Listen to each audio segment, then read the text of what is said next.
사도신경으로 신앙 고백하겠습니다. 전능하사 천지를 만드신 하나님 아버지를 내가 믿사오며 그 외아들 우리 주 예수 그리스도를 믿사오니 이는 성령으로 잉태하사 동정녀 마리아에게 나시고 본디오 빌라도에게 고난을 받으사 십자가에 못 박혀 죽으시고 장사한 지 사흘 만에 죽은 자 가운데서 다시 살아나시며 하늘에 오르사 전능하신 하나님 우편에 앉아 계시다가 저리로서 산 자와 죽은 자를 심판하러 오시리라. 성령을 믿사오며 거룩한 공회와 성도가 서로 교통하는 것과 죄를 사하여 주시는 것과 몸이 다시 사는 것과 영원히 사는 것을 믿사옵나이다. 아멘. 찬송가 200장 찬양드리겠습니다. 찬송가 200장입니다.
말씀은 마태복음 13장 1절에서 17절입니다. 마태복음 13장 1절에서 17절입니다. 제가 봉독하겠습니다.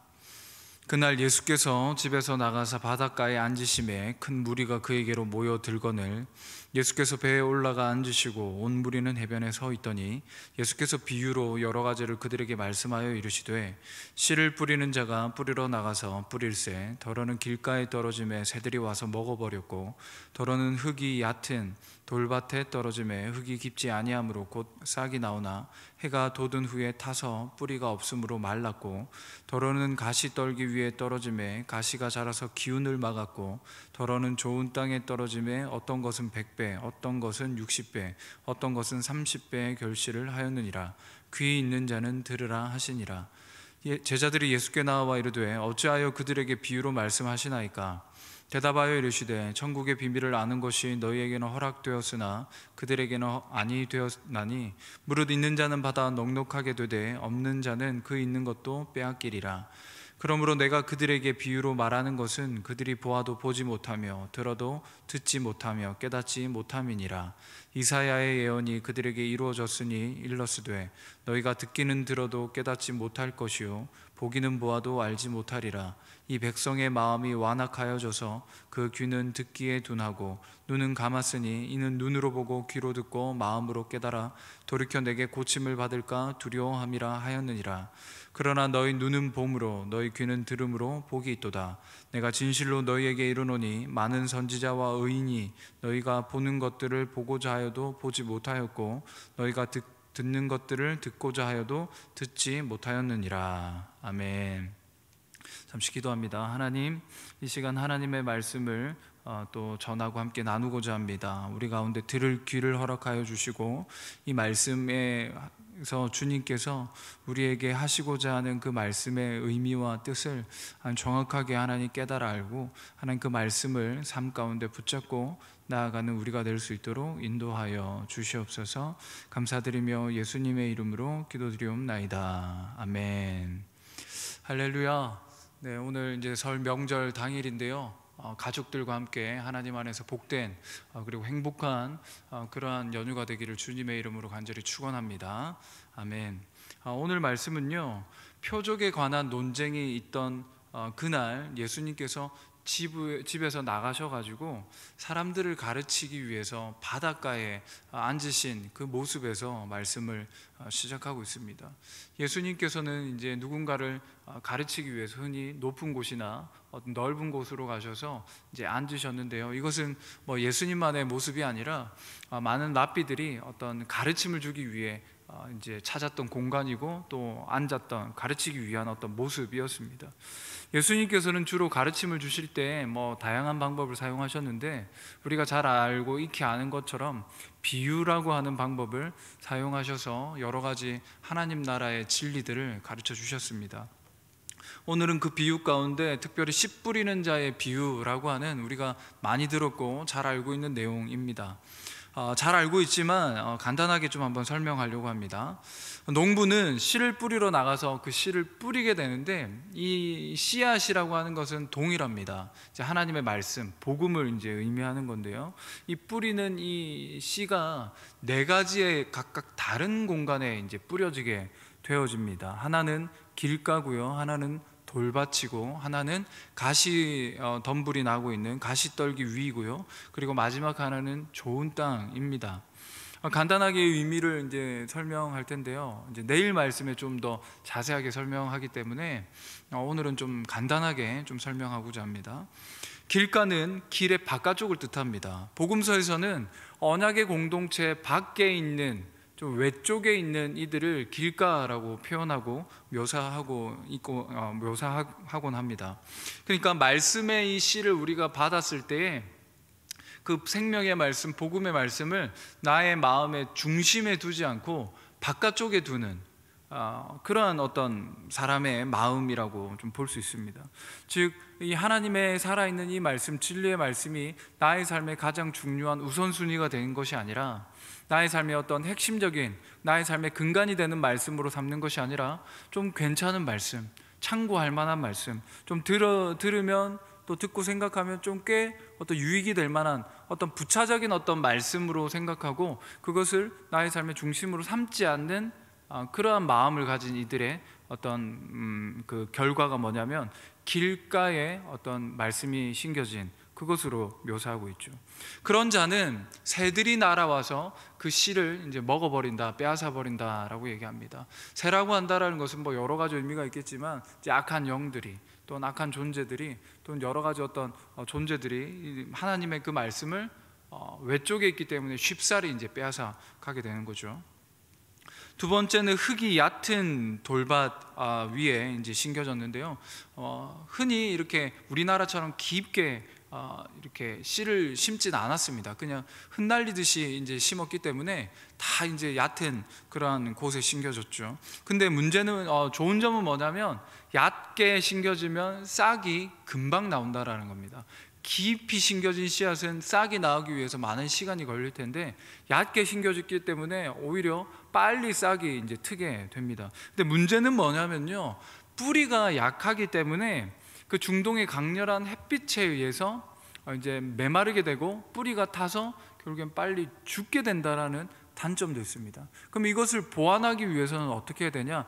끊임없이 지속적으로 때에 맞게 이 물이 공급되면 타지 않고 이제 이 싹이 뿌리를 잘 내릴 수 있도록 이제 시간이 이제 어느 정도 주어지게 되고, 그리고 위로도 잘 자랄 수 있게 되어지는 겁니다. 그러니까 이것은 뭐냐면, 간단하게 얘기하면 말씀을 들었을 때 감동으로 받아요. 이 말씀 너무 좋은 말씀이다. 이 말씀대로 살아야지. 그런데 뭐냐면 이게 일순간의 어떤 한순간의 일시적인 감동으로 끝나버리고, 그 이후에 그 말씀을 지키기 위한, 또 그 말씀대로 살기 위한 지속적인 말씀, 어떤 영적인 생수가 공급되지 못한 자들의 어떤 마음이라고 좀 볼 수 있을 것입니다. 그렇기 때문에 강렬한 어떤 세상의 햇빛에 의해서 뿌리까지 타고 그 말씀 자체가 이제 사라져버리는 그러한 일이 일어나는 것이죠. 세 번째는 가시떨기 위에 이제 뿌려진 씨앗인데요, 이 가시떨기 위에 이 씨앗이 뿌려졌기 때문에 강력한 어떤 생명력을 가진 이 가시가 자라나는 과정 속에서 씨앗이 가져야 될, 취해야 될 그 영양분, 이 영양분을 다 뺏어버리기 때문에 결국에는 양분이 부족하여서 이 가시떨기 위에 뿌려진 씨앗은 제대로 자라지 못하고 죽어버리게 됩니다. 여기서 가시떨기에서 가시는요, 우리가 잘 아는 창세기 3장에 나와 있는 그 가시덤불과 이제 같은 동일한 단어입니다. 아담과 하와가 하나님께 범죄하게 되고 쫓겨나가게 되고 그 과정 속에서 저주를 받게 되는데, 남자에게 주어진 저주는 이제 수고하고 땀을 흘리며 애를 써야만 이 땅에서 이제 소산을 얻게 되는 저주와 함께 이 땅에 그런 이 가시덤불과 엉겅퀴가 이제 나게 되는 저주의 상징으로서, 그래서 땅을 제대로 기경하기 어렵게 만드는 그러한 이제 가시덤불과 엉겅퀴가 나오는데요, 그 단어와 동일한 단어가 여기서 나오는 이제 가시덤불입니다. 한마디로 얘기하면 욕심이라고 좀 볼 수 있을 것 같아요. 욕심으로 인해서 이 땅에 향한 여러 가지 어떤 그런 탐욕의 마음들을 가지게 되고, 그 탐욕의 마음들이 이 내 안에 뿌려진 이 하나님의 생명의 말씀을 잘하지 못하게 하는, 관심이 없게 만드는, 그래서 결국엔 양분이 부족하여서 그 말씀이 사라져버리게 되는 그러한 어떤 결과가 되어지는 겁니다. 좋은 땅은요, 말씀 그대로 좋은 결실을 맺게 됩니다. 여러분, 중동에서 보통 이 풍년이다라고 하는 것은 일상적으로 맺던 그 열매의 5배 내지 10배 정도의 그 결실을 맺게 되면 엄청난 풍년이다라고 이야기를 한다고 해요. 그런데 오늘 말씀을 보면요, 100배, 60배, 30배의 결과가 나온다라고 얘기합니다. 우리가 보통 얘기하는 풍년의 그 범위를 몇 배, 몇십 배 뛰어넘게 되는 그러한 축복입니다. 이것은요, 창세기 32장인가요? 거기서 나오는 이삭에게 주어진 하나님의 축복을 연상시킵니다. 하나님께서 이삭에게 복을 주셔서 그 가운데 하나님께서 이제 풍년을 허락하십니다. 늘 풍년을 허락하시고 그 가운데 거부가 되게 하시거든요. 그때 하나님께서 주신 그 축복이 100배, 60배, 30배의 어떤 그 풍요의 축복입니다. 이것은 뭐냐면요, 인간의 노력으로 의해 주어지는 축복을 얘기하는 게 아니라 전적인 하나님의 축복과 은혜 속에 의해 맺게 되는 이 결과물이 바로 이 100배, 60배, 30배의 축복이고 결과라고 하는 겁니다. 그래서 오늘 주님께서 하시는 말씀은 우리의 이 심령이 어떤 길가, 말씀을 외쪽으로 두고 나의 삶에 그런 부차적인 것으로 두는 삶이 아니라, 또 돌짝밭처럼 지속적인 어떤 말씀의 공급이 없는 삶이 아니라, 가시덤불처럼 세상을 향한 여러 가지 욕심과 탐욕으로 가득 찬 마음이 아니라 정말 하나님의 말씀을 감사함으로 또 기쁨으로 온전히 받고 열매 맺는 인생이 되기를 바라는 마음에서 이 비유의 말씀을 주셨습니다. 이 해석은 이제 내일 이제 좀 자세히 나올 거기 때문에 넘어가고요. 이것과 함께 이 뒤의 말씀이 어떻게 보면 오늘은 좀 주목해 봐야 되는 말씀입니다. 9절 이후의 말씀인데요, 11절 말씀입니다. 우리 다 같이 한번 좀 읽어보도록 할게요. 13장 11절입니다. 읽습니다. 시작. 대답하여 이르시되 천국의 비밀을 아는 것이 너희에게는 허락되었으나 그들에게는 아니 되었나니. 여기서 이제 천국의 비밀이라고 하는 것이 있는데요, 이게 아무에게나 주어지는 것이 아니다라고 지금 말씀하고 있습니다. 여기서 허락되었으나 라고 하는 것, 그러니까 주어진 이 단어는요, 내가 취하고자 해서 취할 수 있는 그러한 성질의 것이 아니라는 뜻입니다.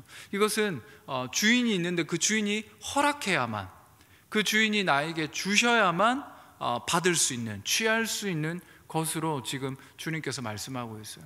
그래서 이 천국의 비밀, 복음의 비밀, 하나님 나라의 비밀은 아무나 깨닫고 듣는다고 하더라도 깨닫고 그것을 취할 수 없다. 그것은 허락된 이들만 가질 수 있다라는 겁니다. 그럼 여기서 허락되지 않은 이들은 누굴까요?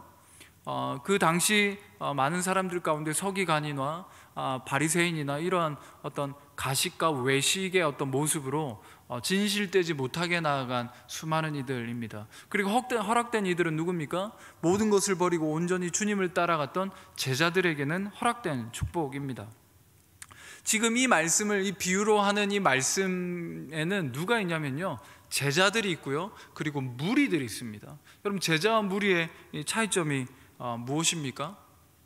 여러 가지가 있을 수 있겠지만 귀가 있는 자와 귀가 없는 자의 차이입니다.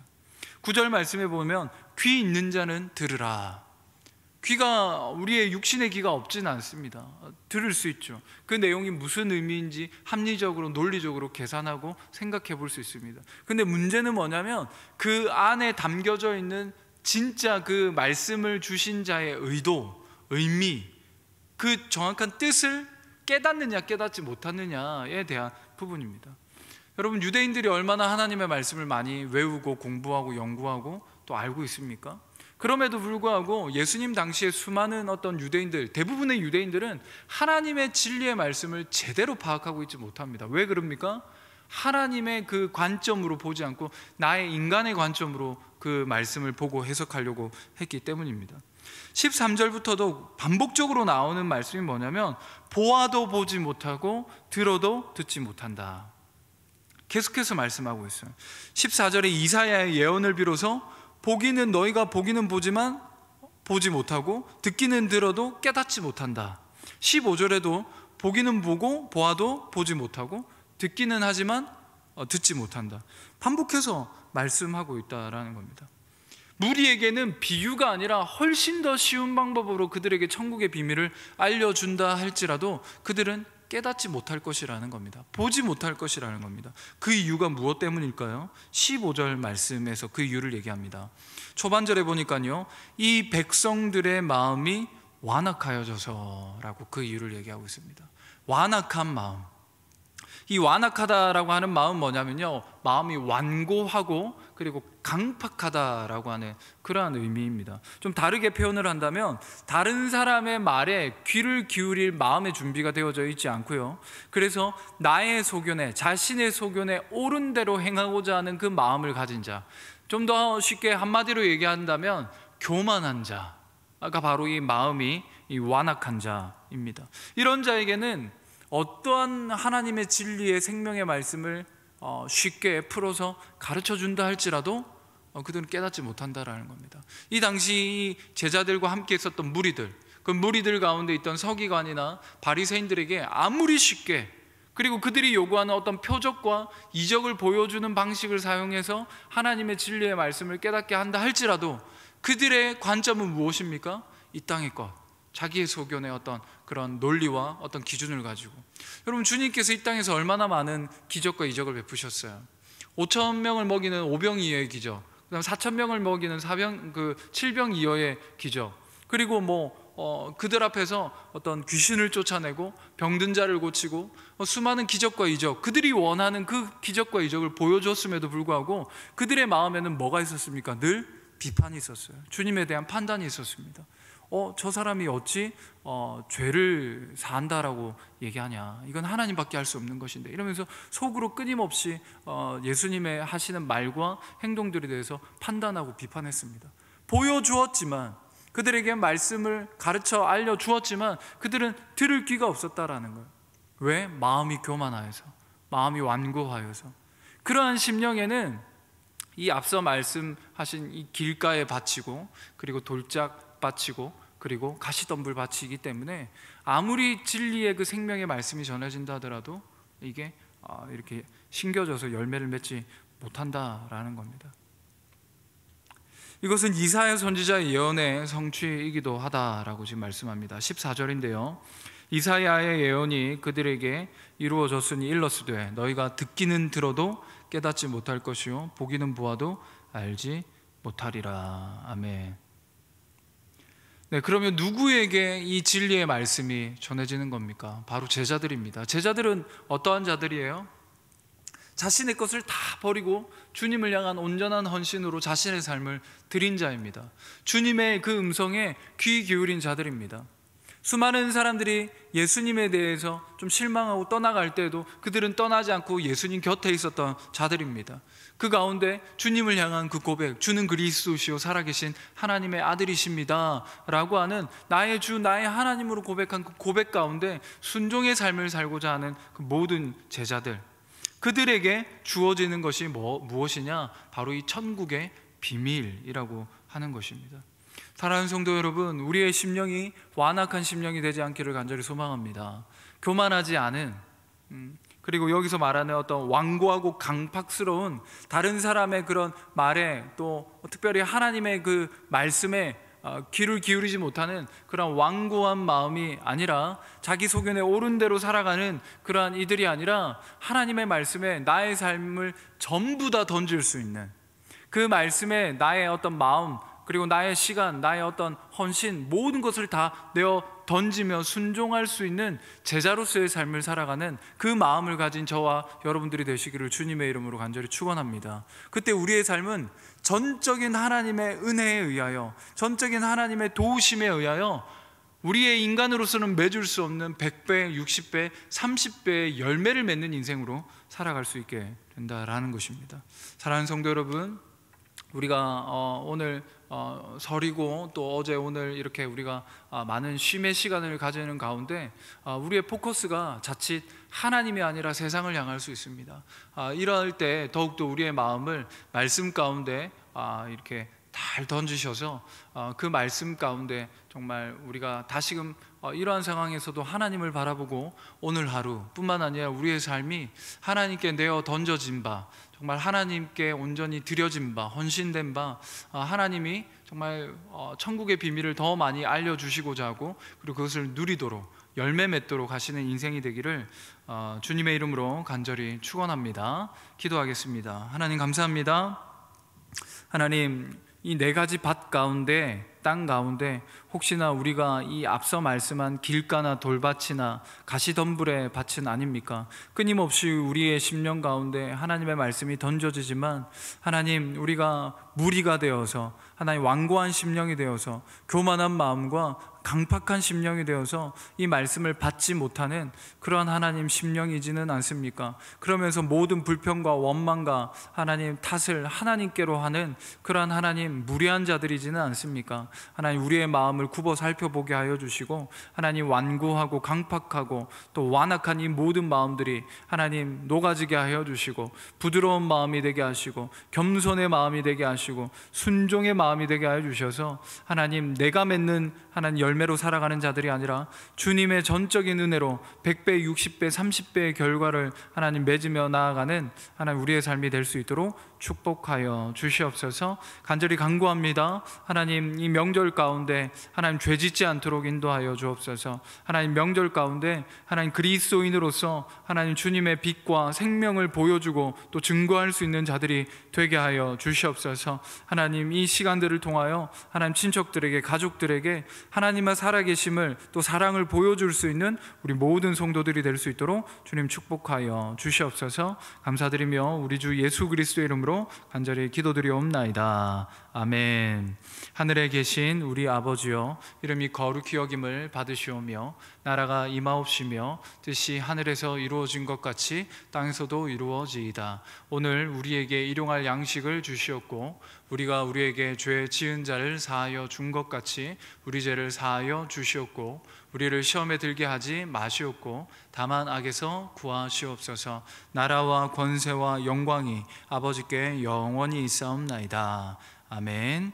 우리 함께 두 손 들고 기도합니다. 주님, 이 시간 주님께서 기뻐하시는, 주님이 열매 맺기에 합당하신 좋은 밭이 되게 하여 주옵소서. 완고한 마음 버리게 하시고 순종의 마음, 겸손의 마음 가질 수 있도록 주님 이 마음을 경작하여 주옵소서. 우리 이러한 제목으로 주여 한번 외치고 통성으로 기도하도록 하겠습니다. 주여. 하나님 감사합니다. 하나님 주님 앞에 나아갑니다. 이 마음을 하나님께서 붙잡아 주시옵소서.